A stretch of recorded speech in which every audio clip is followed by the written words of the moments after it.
अंधे कुत्ते की माँ ने संभाली जंगल की भागदौड़। एक बार की बात है, टाइगर नाम का एक कुत्ता रहता था।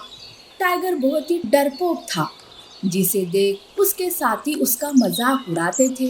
एक दिन टाइगर भोजन की तलाश में घूम रहा था कि तभी उसके साथी उसे देखकर बातें करने लगते हैं।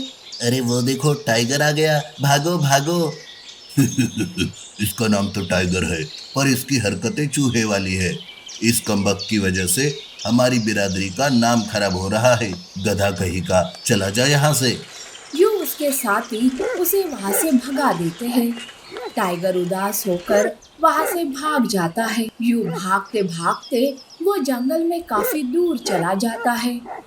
वो इतनी दूर चला जाता है कि उसे वक्त का पता नहीं चलता और ना ही आसपास के माहौल का। वो थका हारा एक पेड़ के नीचे आराम करने लगता है। उसकी आंख लग जाती है। वो गहरी नींद में चला जाता है और जब उसकी आंखें खुलती है तो अंधेरा हो चुका था। ये देख टाइगर घबरा जाता है। अरे ये क्या, इतना अंधेरा हो गया, मुझे वक्त का पता भी नहीं चला। वैसे ये जगह इतनी अजीब क्यों है? मैं कहाँ हूँ, मुझे बहुत डर लग रहा है।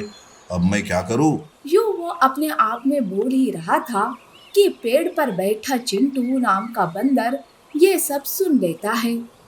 चिंटू बहुत ही नटखट था। उसे टाइगर से मस्ती करने का सोचता है। वो पेड़ पर से एक फल को तोड़कर टाइगर पर फेंकता है और जोर जोर से चिल्लाने लगता है। अरे भागो भागो, आसमान गिर रहा है, भागो भागो।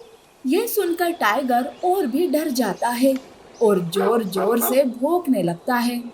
ये देख चिंटू जोर जोर से हंसने लगता है और कहता है। अरे रुको रुको, डरो मत, कुछ नहीं हुआ है। मैं तो बस मजाक कर रहा था। वैसे तुम हो कौन, कहाँ से आए हो? टाइगर चिंटू को अपना परिचय देता है। चिंटू और टाइगर अच्छे दोस्त बन जाते हैं। देखो दोस्त, तुम आज से मेरे साथ यही रहो। तुम्हें यहाँ कोई परेशानी नहीं होगी। यूं चिंटू टाइगर के साथ रहने के लिए तैयार हो जाता है। अगले दिन चिंटू और टाइगर जंगल में घूम रहे थे। तब चिंटू कहता है। हमारे जंगल के राजा शेर और शेरनी बहुत ही दयालु थे। उनके राज्य में हम सब बहुत खुश थे। शेर और शेरनी की अपनी कोई औलाद नहीं थी। वो हम सबको अपने बच्चे ही समझते थे। अच्छा, तो अब वो कहाँ है? कालिया नाम के एक काले चीते ने धोखे से महाराज को मार डाला। महाराज के मरते ही शेरनी सदमे में चली गई। कालिया जंगल का राजा बन बैठा और शेरनी एक जिंदा लाश की तरह जीवन गुजार रही है। यूं बोलते बोलते चिंटू टाइगर को एकदम से पीछे हटने के लिए कहता है। दोनों एक पेड़ के पीछे छुप जाते हैं। अरे क्या हुआ, क्यों हम चुप रहे? वो देखो कालिया, चुप रहो, आवाज मत करो। कालिया एक सुअर का शिकार कर रहा था। सुअर उसे मदद की भीख मांग रही थी। मुझे छोड़ दीजिए, मेरे दो छोटे छोटे बच्चे हैं, वो भूखे हैं, मुझे उनके लिए भोजन ढूंढ कर ले जाना है। पर कालिया सुअर की एक नहीं सुनता और उस पर हमला कर उसे मार डालता है। ये देख चिंटू और टाइगर उदास हो जाते हैं। कालिया वहां से चला जाता है। अरे ये तो राक्षस है, राक्षस। यूं टाइगर बोल ही रहा था कि टाइगर की नजर शेरनी पर पड़ती है, जो वही खड़ी खड़ी उदास नजरों से सुअर को देख रही थी। यही हमारी जंगल की रानी और हम सब की माँ है। पर देखो कैसी जिंदा लाश बन बैठी है। ये देख टाइगर और भी उदास हो जाता है। चिंटू और टाइगर वहां से जा रहे थे कि टाइगर बार बार शेरनी को मुड़ मुड़ कर देख रहा था।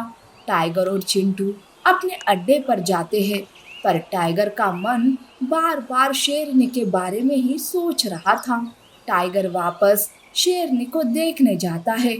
वो शेरनी के लिए भोजन ले जाता है। जैसे ही वो शेरनी के पास भोजन रखता है, वो देखता है कि कालिया उसी की ओर आ रहा था।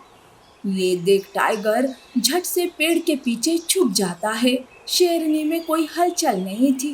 कालिया शेरनी के पास आकर टाइगर का लाया हुआ सारा भोजन खा लेता है कि तभी उधर से गुजर रही हाथी ये सब देख कर कहती है। अरे कालिया, तुम्हें शर्म नहीं आती इस लाचार शेरनी का भोजन खाते हुए? देख हाथी, तेरे लिए अच्छा यही होगा कि तू अपने काम से काम रख, समझी? वैसे भी मैं इस जंगल का राजा हूँ। अरे तुम और राजा, ये कहते हुए तुम्हें शर्म नहीं आती? तुमने धोखे से महाराज को मार दिया।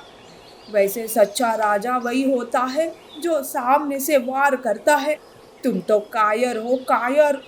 एक बार शेरनी को ठीक होने दो, फिर देखो तुम्हारा क्या हाल होता है।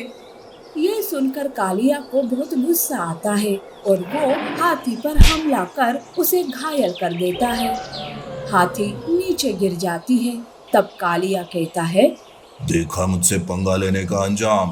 वैसे तुमने ठीक कहा, मुझे इस शेरनी को मार देना चाहिए। दुश्मन का जिंदा रहना मेरे लिए खतरनाक साबित हो सकता है। ये कहकर वो शेरनी पर हमला करने उसकी ओर बढ़ता है। रुक जा कालिया, शेरनी को छोड़ दे। वही पेड़ के पीछे खड़ा टाइगर मन ही मन सोचता है, अरे कोई तो बचाओ शेरनी को, ये राक्षस शेरनी को मार डालेगा। हे भगवान, अब मैं क्या करूं? कालिया शेरनी पर हमला करता है। टाइगर अपना सारा डर भूलकर भौंकते हुए उसके सामने आ जाता है और कालिया को देख जोर जोर से भौंकने लगता है। अरे चुप कर, देखो शेरनी को छोड़ दो। अरे ओ कुत्ते के पिल्ले, तेरी हिम्मत कैसे हुई मुझे रोकने की? अब तो तेरी खैर नहीं। कालिया टाइगर पर हमला करता है। टाइगर अपने आप को बचाते हुए जोर जोर से चिल्ला रहा था। कालिया टाइगर को उठाकर दूर फेंक देता है, जिसके चलते टाइगर की आंखों में पेड़ की टहनियां चुभ जाती है और वो अंधा हो जाता है। अरे मेरी आँख, मुझे कुछ दिखाई नहीं दे रहा है। कौन है यहाँ? कौन है? ये देख कालिया जोर जोर से हंसने लगता है। बड़ा आया था मुझे रोकने वाला।